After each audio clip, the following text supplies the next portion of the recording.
ሰላም እጅጉን የተወደዳችሁና የተከበራችሁ የአሁን ስፖርት አድማጭ ተመልካቾቻችን እንደምን አደራችሁ። የዕለተ ሮብ የጠዋት ስፖርታዊ መረጃዎችን ከአሁን ስፖርት ይዘን መጥተናል። ትላንትና በርካታ ተጠባቂ ጨዋታዎች ነበሩ። ከአፍሪካ እስከ አውሮፓ የተደረጉ ጨዋታዎች ነበሩ። በአፍሪካ የአፍሪካ ዋንጫን የምንመለከት ሲሆን በአውሮፓ ደግሞ እንግዲህ የካራቦ ካፕ ጨዋታም ተደርጎ ነበር። ትላንትና አርሰናል በሁለተኛው ቲም ገብቶ እንግዲህ በፔናልቲ ወደ ግማሽ ፍጻሜ ማለፉንም ተመልክተናል። እጅግ በጣም አስገራሚ በነበረበት ጨዋታ ትላንትና አርሰናል 8-7 በሆነ የፔናልቲ ውጤት ነው አሸንፎ ወደ ቀጣዩ ዙር ማለፍም የቻለው። ዛሬ የሚደረጉ ጨዋታዎች አሉ እንመለከታለን። ከዚህም በተጨማሪ የክለብ መረጃዎችን በስፋት የምንመለከት ይሆናል። በአሁኑ ሰዓት ላይ እንግዲህ የዝውውር መረጃዎች እየወጡም ይገኛሉ። በተለይም ከአንቷን ሴሜኒዮ ጋር የሚያያዙ በርካታ መረጃዎች ነው እየወጡ የሚገኙት። በዚህ ሰዓት ላይ እንግዲህ አራት ክለቦች በተለይም በእንግሊዝ ፕሪሚየር ሊግ ቶፕ 4 ከሚባሉ ክለቦች መካከል እንግዲህ ዋነኞቹ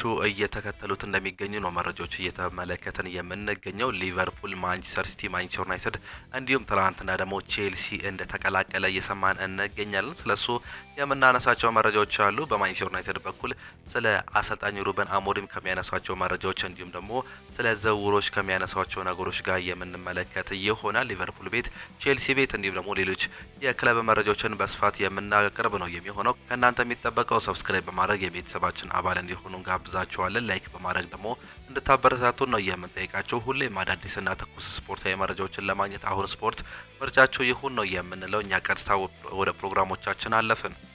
ትላንትና በአፍሪካ ዋንጫ የተለያዩ ጨዋታዎች ተደርገውም ነበር። 4 ያክል ጨዋታዎች ተደርገዋል። ትላንትና እንግዲህ ከቀን 9 ሰዓት ተኩል እስከ ምሽት 5 ሰዓት ላይ የተደረጉ በርካታ ጨዋታዎች ነበሩ። ከነዚህም መካከል እንግዲህ የተደረጉ ጨዋታዎችን በስፋት ስንመለከት ዲሞክራቲክ ሪፐብሊክ ኦፍ ኮንጎ ድል አድርጋለች። ዲሞክራቲክ ሪፐብሊክ ኦፍ ኮንጎ ከቤኒን ጋር ያደረገችውን የአፍሪካ ዋንጫ የምድብ የመጀመሪያ ጨዋታ 1-0 አሸንፋለች። የዲሞክራቲክ ኮንጎን የማሸነፊያ ግብ ቲቦግ ቦንጓዳ በመረብ ማሳረፍም ችሏል። በቀጣይ ጨዋታ እንግዲህ ቅዳሜ ሴኔጋል ከዲሞክራቲክ ኮንጎ ጋር ሲጫወቱ፣ ቅዳሜ ቤኒን ከቦትስዋና ጋር ሁለተኛ ጨዋታቸውን የሚያደርጉም ነው የሚሆኑት። 12 ሰዓት ላይ በተደረገ ጨዋታ ሴኔጋል ውድድሯን በድል መጀመሯን ነው የተመለከትነው። ሴኔጋል የብሔራዊ ቡድን ከቦትስዋና ጋር ያደረገውን የአፍሪካ ዋንጫ የመክፈቻ ጨዋታ 3-0 በሆነ ሰፊ ውጤትም አሸንፋለች። የሴኔጋል የማሸነፊያ ግቦችን ኒኮላስ ጃክሰን 2 ጎሎችን ያስቆጠረ ሲሆን ቼፌሬ ንዲዬ ከመረብ ማሳረፍ ችሏል። ሶስተኛውን ጎል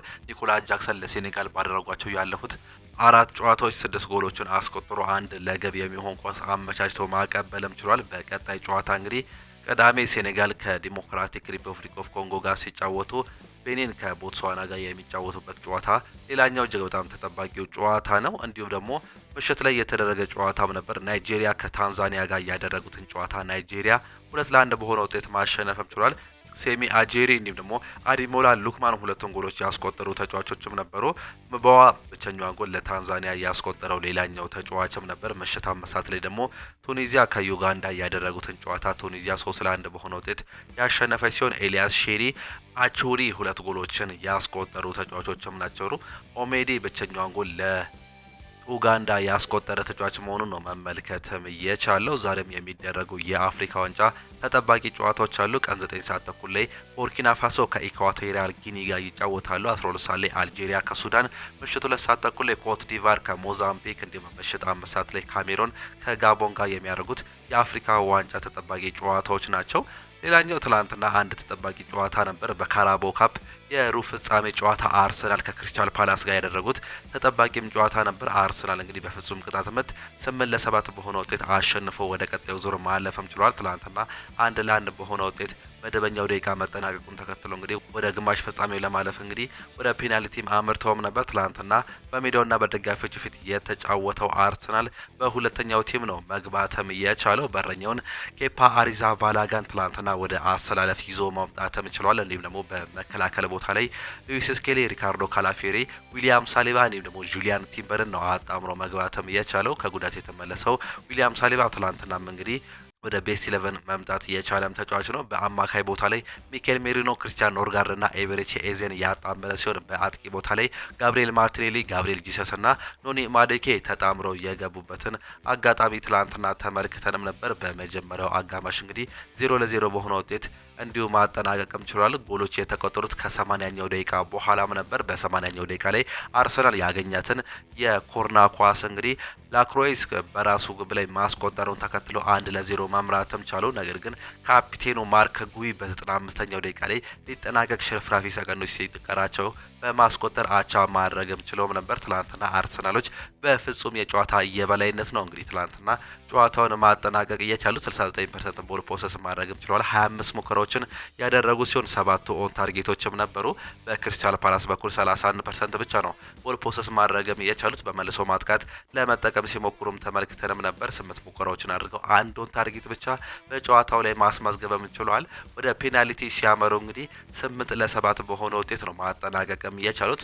ማርቲን ኦዴጋርድ፣ ዴክላን ራይስ፣ ቡካዮ ሳካ፣ ሊያንድሮ ትሮዛርድ፣ ሚኬል ሜሪኖ፣ ሪካርዶ ካላፊዮሪ፣ ጁሊያን ቲምበር እንዲሁም ደግሞ ዊሊያም ሳሊባ ጎሎቹን ማስቆጠርም ችለዋል። በክሪስታል ፓላስ በኩል እንግዲህ ጎል ስላስቆጠረው ብቸኛው ተጫዋች ነው ላክሮይስክ ነው። ትላንትና ኦን ጎል አስቆጠረ። እንዲሁም ደግሞ ወሳኛውን ፔናልቲ በመሳት እንግዲህ እንዲወርዱ ወሳኝ ሚና እየተጫወተ የትላንትና ተጫዋች መሆኑን ነው በጨዋታው ላይ መመልከትም የቻለው። እጅግ በጣም አስገራሚ ጨዋታም ነበር። ከጨዋታው በኋላ አንዳንድ ሀሳቦችም ተሰጥተውም ነበር። በተለይም እንግዲህ በዚህ ጨዋታ ላይ የአርሰናል አሰልጣኝ የሆኑት ሚኬል አርቴታ ሀሳባቸውንም ሰጥተውም ነበር። በጨዋታ ላይ ብዙ ጎል ማስቆጠር እንችል ነበር ሲሉም ነው መናገርም የቻሉት። ኦሊቨር ግራስር ደግሞ አርሰናል እድለኛ ነበር ሲሉም ገልጸዋል። የመድፈኞቹ አሰልጣኝ ሚኬል አርቴታ በሁለት ተከታታይ ዓመታት ግማሽ ፍጻሜ መድረሳቸውን እንዳስደሰታቸው ነው የገለጹት። በጨዋታው ብዙ የግብ እድል ፈጥረናል ያሉት ሚኬል አርቴታ ተጨማሪ ግቦችን ማስቆጠር እንችል ነበር ሲሉም ገልጸዋል። ግማሽ ፍጻሜ በመድረሳችን በጣም ደስተኛ ነን ሲሉ አሰልጣኙ ጨምረው መናገርም ችሏል።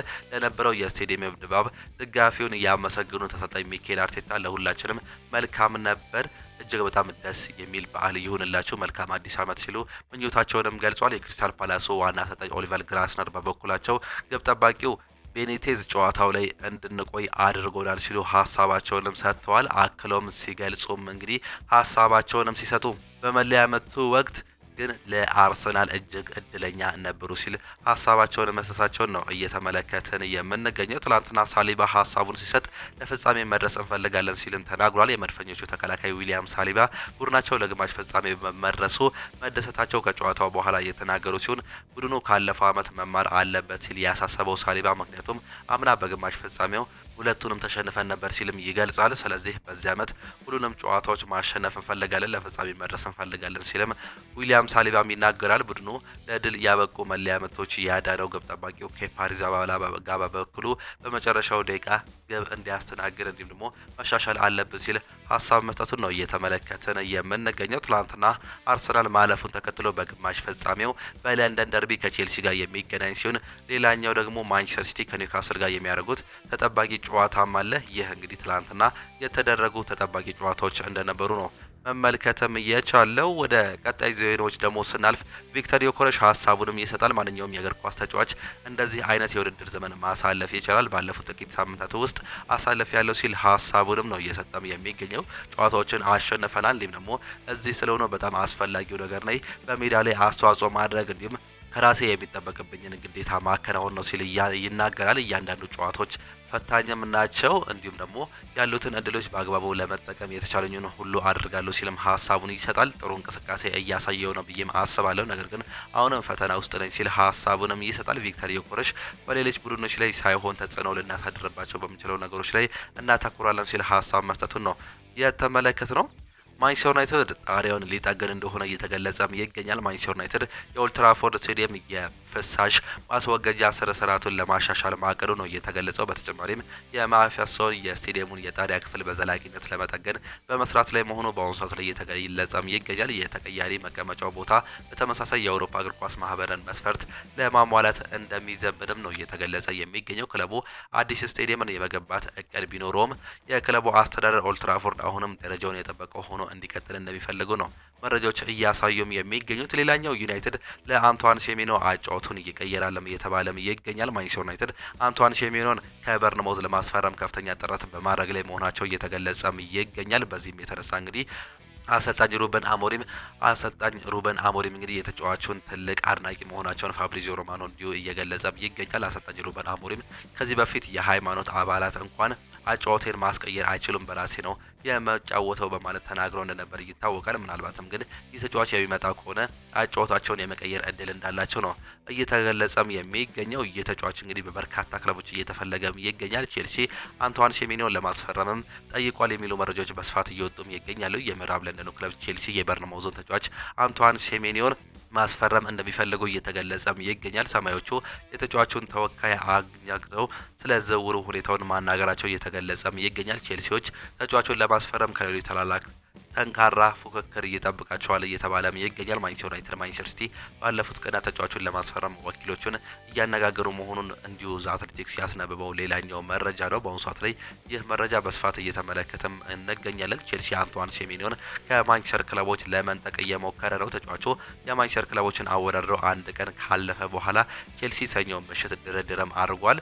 ሴሜኒዮ በምዕራብ ለንደን የተወለደ ሲሆን ለቼልሲ ቅርብም ሊሆን ይችላል ሲል እንዲሁ ዴሊ ሜል ላይ ኬራን እንግሊዝ እየዘገበም ነው የሚገኘው። ቼልሲ የበርንማውዙን ቁልፍ ተጫዋች የሆነውን አንቷን ሴሜኒዮን ለማስፈረም አስገራሚ ጥያቄ ሊያቀርብ ነው። እናም ተፎካካሪዎች ከውድድሩ መውጣት እየሞከረ ነው ሲል እንዲሁ ኬራን እንግሊዝ እየዘገበ ሲሆን በርንማውዝ አንቷን ሴሜኒዮን በሚቀጥለው የውድድር ዘመን ለማቆየት ቢያስችለውን የቅድመ ስምምነት ወይም ደግሞ ገዝቶ መልሶ በውሰት እንዲቆይ ማድረጉ በደስታ ይቀበላል። ይህም ደግሞ ቼልሲ ይህንን እድል ሊጠቀም ይችላል፣ ለቼልሲ ማራኪ ነው ሲል ቢቢሲ ስፖርትም ሳሚ ሞክቤል እየገለጸም ይገኛል። ይህም እጅግ በጣም ሰፊ እድል መሆኑ ነው እየተገለጸም የሚገኘው። ይህን እድል ለመጠቀምም በርካታ ነገሮችን ያደርጋሉ ተብሎ በቼልሲ ቤት እንደሚጠበቅ መረጃዎች እያሳዩም ይገኛሉ።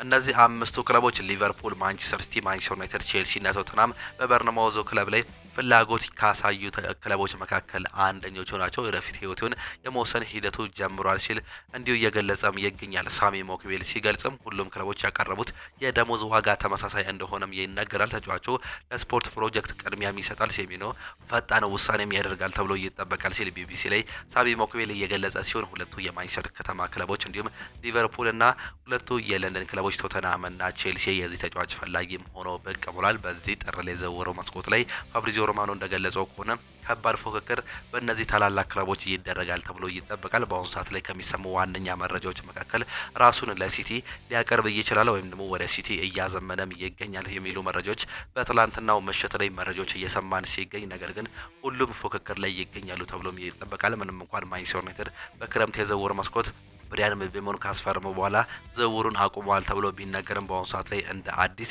ለዚህ ተጫዋች እንግዲህ ንግግር እያደረጉ ይገኛሉ እየተባለም ነው የሚገኘው። ይህ ግን ምናልባትም እንግዲህ በማንቸስተር ዩናይትድ ቤት አንዳንድ ለውጦችን ሊያደርጉ እንደሚችሉ እየተገለጸም ይገኛል። ሊቨርፑልም እዚህ ክለብ ውስጥ እዚህ ዝውውር ውስጥ ይገኛል። ቼልሲም እንዲሁ እጁን የከተተ ክለብ ነው። ማንቸስተር ሲቲ ፔፕ ጋርዲዮላ እንግዲህ ቲም ስፕሪታቸውን አሁን ከፍ ለማድረግ ይህ ተጫዋች ወሳኝ ሚና ይጫወታል ብለውም ያምናሉ።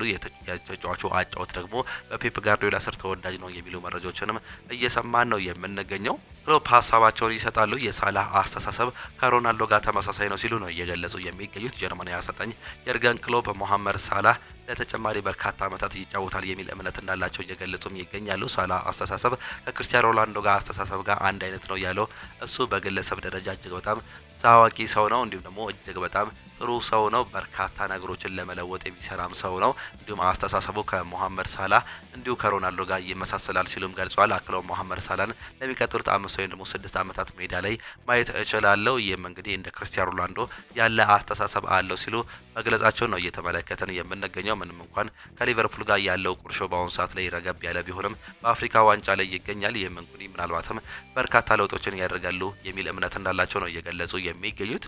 ኤንሪክ ኦሎምፒክ ሊዮንን ተቀላቅሏል። ብራዚሊያው የሪያል ማድሪድ የፊት መስመር ተጫዋች የሆነው ኤንሪክ ሊዮን በውሰት መቀላቀሉ ነው እየተገለጸ የሚገኘው። ተጫዋቹ እስከ ውድድር ዘመኑ መጨረሻ በኦሎምፒክ ሊዮን ለማሳለፍ ፊልማውን እያኖረ ሲሆን በውሉ ላይ የሽያጭ አማራጭ እንደሌለ ነው እየተገለጸ የሚገኘው። የፈረንሳዩ ክለብ ኦሎምፒክ ሊዮን በውሰት ቆይታው የተጫዋቹን የተወሰነ ደሞዝ ክፍያ እንደሚሸፈንም ተገልጿል። በተጨማሪም ኦሎምፒክ ሊዮን ኤንሪክ በ25 ጨዋታ በቋሚነት ካልተሰለፈ ለሪያል ማድሪድ የገንዘብ ካሳ ለመክፈል እንደሚገደድ ነው እየተገለጸም የሚገኘው።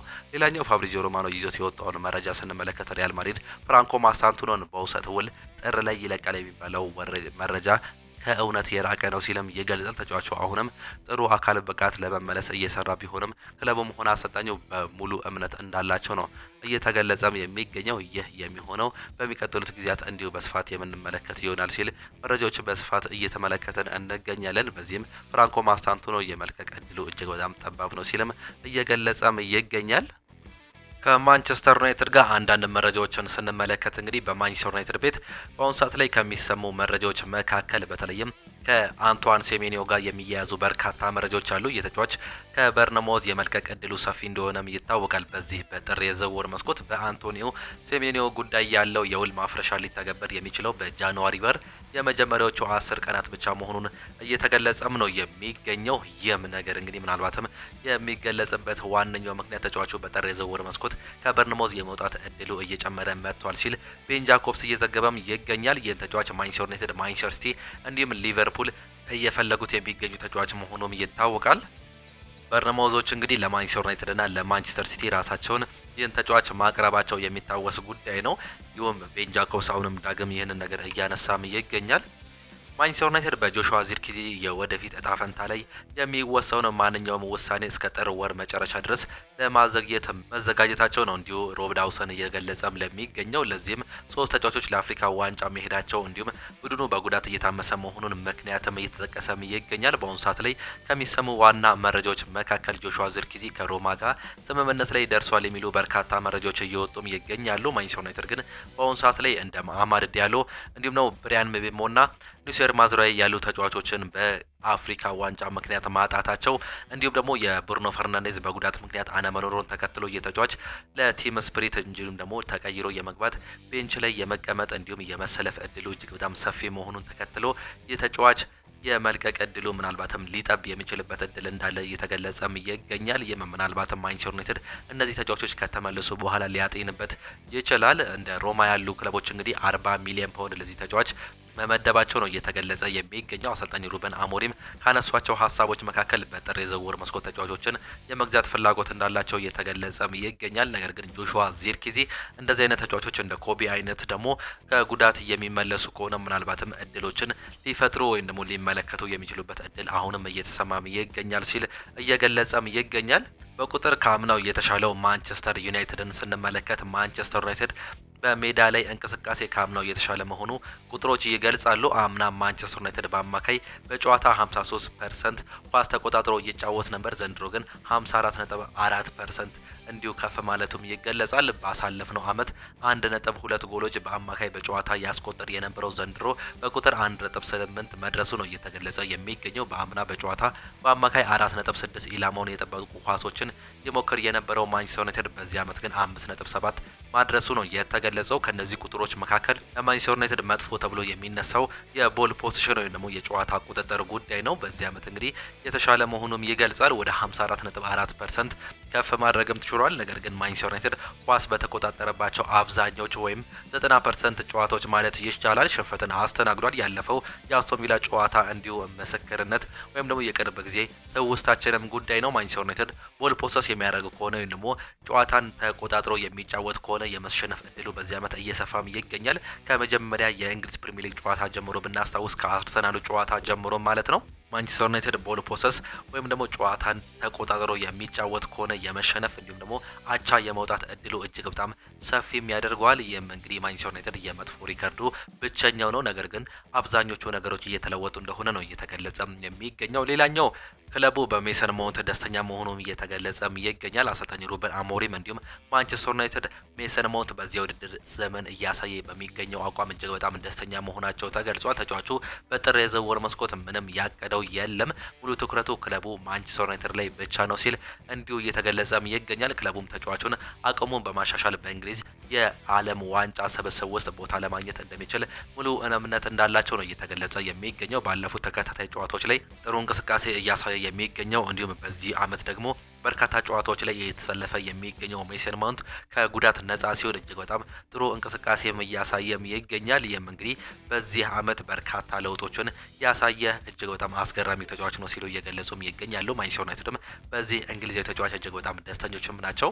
ስለ ብሩኖ ጉዳት ተጨማሪ መረጃን ስንገልጽላችሁ ብሩኖ ፈርናንዴዝ በአስቶን ቪላ ጨዋታ ጉዳት ከደረሰበት በኋላ ቼሻየር ሲያነክስም ታይቷል። የአይን እማኞች እንደሚሉት ብሩኖ ፈርናንዴዝ ሰኞ ምሽት ከጓደኞቹ ጋር ሲወጣ በጣም እያነከሰም ነበር። ብሩኖ ፈርናንዴዝ በሼጃየር አርደርሊ ኤጅ በሚገኘው ቱርኪ ሬስቶራንት ከተመገበም በኋላ ብሩኖ ፈርናንዴዝ ከኒውካስል ጋር ለሚደረገው የቦክሲንግ ዴይ ጨዋታ ብቁ ትሆናለህ ወይ የሚል ጥያቄ ቀርቦለትም የነበረ ቢሆንም ብሩኖ ፈርናንዴዝ አልደርስም በማለት እንዲሁ መግለጹ ነው እየተገለጸም የሚገኘው። የተጫዋች እንግዲህ በአሁኑ ሰዓት ላይ ምናልባትም በትንሹ ለወር ያክል ከሜዳ የመራቅ ዕድሉ ሰፊ ነው እየተባለም ይገኛል። ሌላኛው በሰበር መረጃ ከሰማናቸው መረጃዎች መካከል ጋላታሳራይ ለማኑኤል ኡጋርቴ የነበራቸው ፍላጎት ለጊዜው አቁመዋል ሲል እየገለጹም ይገኛሉ። በአሁኑ ሰዓት ላይ ለሌሎች የመሀል ሜዳ ተጫዋቾች ቅድሚያ እየሰጡም ይገኛሉ። የተጫዋች እንግዲህ ከማንቸስተር ዩናይትድ ጋር የመለየት እድሉ እጅግ በጣም ሰፊ ነው በጥር የዝውውር መስኮት። እሱም ብሎ ለሚመጣ ተጫዋች እንግዲህ ምናልባትም ይህ ተጫዋች የመሸጥ እድል ሊኖረውም ይችላል። በተለይም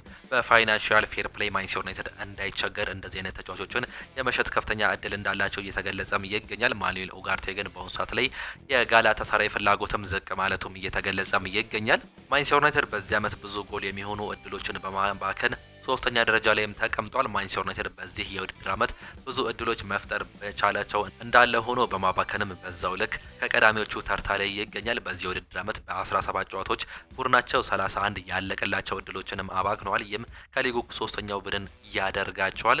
አንደኛ ላይ ማንቸስተር ሲቲ 37፣ ሁለተኛ ላይ 33 በማምከን አርሰናል የተቀመጡ ሲሆን በሶስተኛ ደረጃ ላይ ደግሞ ማንቸስተር ዩናይትድ መቀመጡ ነው በአሁኑ ሰዓት ላይ መረጃዎች በስፋትም እያመላከቱም የሚገኙት። ይህም ማንቸስተር ዩናይትድ እንግዲህ ያልተጠበቀ በርካታ እድሎችን የፈጠረ እንዲሁም ያመከነ ክለብ ያደርጓል የሚሉ መረጃዎችን ተመለከትን። አሰልጣኝ አርኔ ስሎት እንግዲህ ከቅዳሜው ጨዋታ በፊት አንዳንድ ሀሳቦችን ወይም ደግሞ ፕሬስ ኮንፈረንስ ሰጥቶም ነበር። አሰልጣኝ አርኔ ስሎት ሚኪ ቫንደቢን ግድ የለሽ ነው ሲሉም ተናግሯል። ሊቨርፑል ዋና አሰልጣኝ አርኔ ስሎት ሚኪ ቫንደቢን አሌክሳንደር አይዛክ ላይ የሰራው ጥፋት ግዴለሽነት ይስተዋልበታል ሲሉም ነው የገለጹት። አሌክሳንደር አይዛክ ከሚኪ ቫንደቢን ጋር በነበረው ግጭት ጉዳት አጋጥሞት ከወራት ለሜዳ እንደሚርቅ እየተገለጸም ይገኛል። እኔ ይህንን በግዴለሽነት የተደረገ ነገር ነው ብዬ ነው የምወስደው ሲሉ አሰልጣኝ አርኔ ስሎትም ተናግሯል። አክሎም ያንን አይነት ጥፋት 10 ጊዜ ብትሰራው 10ሩም ጊዜ በተጫዋች ላይ ከባድ ጉዳት የሚያደርስብህ እድል ሰፊ ነው ሲሉም እየገለጹት ይገኛሉ። አሰልጣኝ አርኔ ስሎት አያይዘውም አሌክሳንደር አይዛክ የዘንድሮ የውድድር ዓመት ከመጠናቀቁ በፊት ወደ ሜዳ ይመለሳል የሚል እምነት እንዳላቸው እየገለጹ የሚገኙ ቢሆንም ነገር ግን ከባድ ጉዳት አጋጥሟቸዋል ሲሉም እንዲሁ እየገለጹም ይገኛሉ። አሌክሳንደር አይዛክ የዘንድሮ የውድድር ዓመት ምናልባትም እንግዲህ የመሰለፍ እድል ጠባብ የሚሆን እድለውም እንዲሁ እየተገለጸም ይገኛል። አሰልጣኝ አርኔ ስሎት እንዳሉትም ከሆነ እንግዲህ ሌሎች ሀሳቦችንም ሲያነሱ ኮነር ብራድሌ እንዲሁም ደግሞ ኮዲ ጋክፖ አርብ ዕለት ወደ ልምምድ ከተመለሱ ከወልቭስ ጨዋታ የመጫወት እድላቸው 50% ነው ሲሉም ገልጸውታል። ዋታሪዮ ኦንዶ እንዲሁም ደግሞ ጆ ጎሜዝ ግን ከጨዋታ ውጪ መሆናቸውን አሰልጣኙ ማረጋገጥም የቻሉት። አሰልጣኝ አርኔ ስሎት እንግዲህ በጨዋታው ላይ ፍሎሪያን ቪርትዝ ብቁ ነው ሲሉ የገለጹ ሲሆን ስለ ዝውውር ሀሳቦችንም ተጠይቆም ነበር። የኔ ሀሳብ በሚቀጥሉት 2 ጨዋታዎች ላይ ብቻ ነው። ተጫዋቾቻችን እንዲሁም ደጋፊዎቻችን በተሻለ መንገድ እኛን ለመርዳት ጊዜው አሁን ነው። በአሁኑ ሰዓት ላይ ሊረዱንም ይገባል። እኛም በርካታ ለውጦችን እያስመዘገብን እንገኛለን። ይህን ለውጥ እንዲሁ የምናስቀጥልበት እድል ሰፊ ነው። ነገር ግን በአሁኑ ሰዓት ላይ በዝውውር ሀሳብ ውስጥ የለውም ሲሉም መናገራቸውንም ተመለከትን። እጅጉን የተወደዳችሁና የተከበራችሁ የአሁኑ ስፖርት አድማጭ ተመልካቾቻችን ለዛሬ የነበረን ስፖርታዊ መረጃዎቻችን ይህንን እየመስሉ ነበር። ፕሮግራሞቻችንን እንዴት አያችኋቸው? ሀሳብ አስተያየታችሁን ኮመንት ቦክስ ላይ ልታጋሩን ትችላላችሁ። የአፍሪካ ዋንጫ ዛሬም ቀጥለው የሚካሄዱ ይሆናሉ። ቀን 9 ሰዓት ተኩል ላይ ቡርኪና ፋሶ ከኢኳቶሪያል ጊኒ ጋር ይጫወታሉ። 12 ሰዓት ላይ ደግሞ አልጄሪያ ከሱዳን፣ ምሽት 2 ሰዓት ተኩል ላይ ኮትሪቫር ወይም ደግሞ አይቪሪ ኮስት ከሞዛምቢክ፣ ምሽት 5 ሰዓት ላይ ካሜሮን ከጋቦን ጋር የሚያደርጓቸው የዛሬ ተጠባቂ ጨዋታዎች ናቸው። እነዚህን ጨዋታዎች እንድታዩ እንጋብዛችኋለን። በኢትዮጵያ ፕሪሚየር ሊግም 4 ያክል ጨዋታዎች ይደረጋሉ። ኔጌሌ አርሲ ከወልዋሎ አዲግራት ዩኒቨርሲቲ፣ አርባ ምንጭ ከነማ ከመቀሌን ሰባ እንደርታ፣ ባህር ዳር ከፋሲል ከነማ፣ ሀዲያ ሆሳና ደግሞ ከወላይታ ዲቻ ጋር የሚያደርጓቸው የዛሬ ተጠባቂ ጨዋታዎች ናቸው። እነዚህን ጨዋታዎች እንድታዩ እየጋበዝን የዛሬ የጧት ፕሮግራሞቻችንን አጠናቀቅን።